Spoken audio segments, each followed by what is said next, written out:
పని మొదలవుతుంది. కానీ ఇంకా నా విజ్ఞప్తి ఏంటంటే ఉన్నదాన్ని ఈ ఓంకర్ తింకర్ హైవేను కొన్ని షార్ప్ కార్నర్స్ చక్కగా చేసాను. కానీ ఈ రోజులల్లా రోడ్లు ఖరాబ్ ఉంటే ఏం యాక్సిడెంట్లు కావు, బండ్లు మెల్లగా అవుతాయి. రోడ్లు ఎంత మంచిగా ఉంటే అంత ఎక్కువ యాక్సిడెంట్స్, అంత పెద్ద యాక్సిడెంట్. అయితే ఇప్పుడు కూడా దీన్ని కరెక్ట్ చేసే అవకాశం ఉన్నది. ఇది గడ్కరీకి రాసిన లెటర్. నేను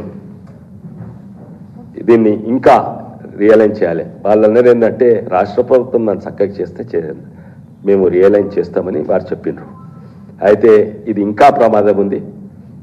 ఈ హైవే తోటి ఈ చక్కగా కనీసం కొన్ని జాగాలు ఎట్లున్నాయి చూడండి. ఓంకర్ తింకర ఇక్కడి నుంచి ఇక్కడ చక్కగా చేస్తే ఈ రియల్ ఎస్టేట్లకు లాభం ఉండదు. ఇక్కడి నుంచి ఇక్కడ చక్కగా చేస్తే ఆ రియల్ ఎస్టేట్లు ఎవరు? రోహిణి మినరల్స్ అంట, రాజేశ్వరి హ్యాచెస్ అంట, ఇంకెవరో. అయితే ఇన్ని అడ్వాంటేజెస్ ఉన్నా ఇది కాదు.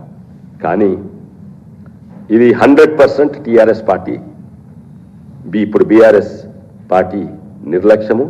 వాళ్లకు ప్రజల ప్రాణాలు ఎక్కువనా లేకుంటే రియల్ ఎస్టేట్ దాహం ఎక్కువనా అది అడుగుతున్నాను.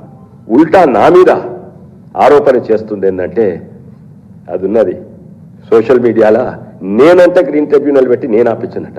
అరే నేనే తీసుకొచ్చినోని నేనెందుకు ఆపిస్తా?